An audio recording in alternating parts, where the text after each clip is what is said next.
Deputy speaker రఘురామకృష్ణంరాజుపై senior IPS అధికారి PV Sunil Kumar తీవ్ర ఆరోపణలు చేశారు.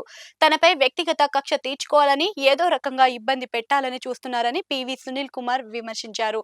ఓ టీవీ ఛానల్ కు ఇచ్చిన ప్రత్యేక ఇంటర్వ్యూలో డిప్యూటీ స్పీకర్ పై సునీల్ కుమార్ తీవ్ర వ్యాఖ్యలు చేశారు. సిబిఐ దర్యాప్తునకు రఘురామరాజు పెట్టిన పిటిషన్ను సుప్రీంకోర్టు కొట్టివేసిందని గుర్తు చేశారు.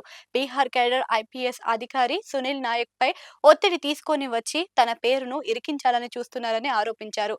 సునీల్ కుమార్ వ్యాఖ్యలు తీవ్ర చర్చకు దారితీస్తున్నాయి. ఆయన మాట్లాడిన వీడియోని వైసీపీ సోషల్ మీడియా విభాగంలో వైరల్ చేస్తుంది. ఏపీ రాజకీయాల్లో deputy speaker Raghurama Raju custodial torture case hot topic గా మారింది.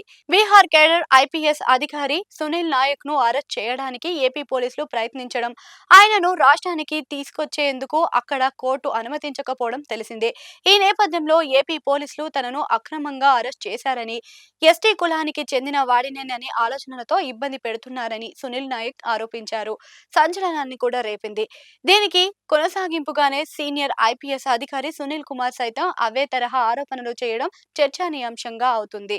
రఘురామపై కస్టోడియల్ టార్చర్ కేసుతో పాటు అగ్రిగోల్డ్ అవినీతి నిబంధనలను అతిక్రమించి విదేశాలలో పర్యటనకు వంటి ఆరోపణలపై సీనియర్ ఐపీఎస్ అధికారి సునీల్ కుమార్ ను ప్రభుత్వం సస్పెండ్ చేసింది.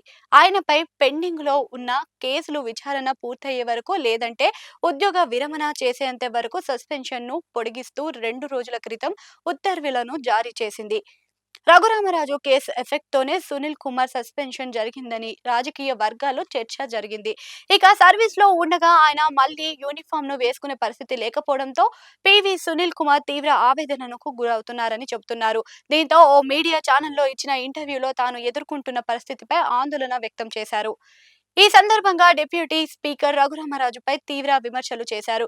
కూటమి ప్రభుత్వం అధికారంలోకి వచ్చిన నుంచి తనను ఇబ్బంది పెడుతున్నారని సునీల్ కుమార్ ఆరోపించారు. కస్టోడియల్ టార్చర్ అంటూ రఘురామరాజు తప్పుడు ఫిర్యాదు చేస్తున్నారని ఆరోపించారు. ఆయన ఫిర్యాదుపై సిబిఐ ఎంక్వైరీ చేయాలని గతంలో సుప్రీంకోర్టులో పిటిషన్ వేస్తే సర్వోన్నత న్యాయస్థానం కొట్టివేసిందని గుర్తు చేశారు. ఆయనప్పటికే ప్రభుత్వం రాగానే తనపై కేసు పెట్టారని, ఫిర్యాదు చేసిన నెల రోజుల తర్వాత ఎఫ్ఐఆర్ చేశారు అని చెప్పి సునీల్ కుమార్ తెలిపారు.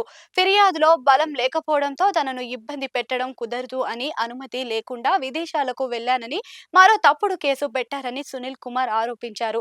తాను అనుమతి తీసుకునే విదేశాలకు వెళ్లానని, అక్కడకు వెళ్లిన తర్వాత షెడ్యూల్లోని మార్పులు జరిగాయని వెల్లడించారు. అగ్రకులాలకు చెందిన అధికారులు అనుమతులు లేకుండా విదేశాలకు వెళితే ఎందుకు చర్యలు తీసుకోవడం లేదని ప్రశ్నించారు.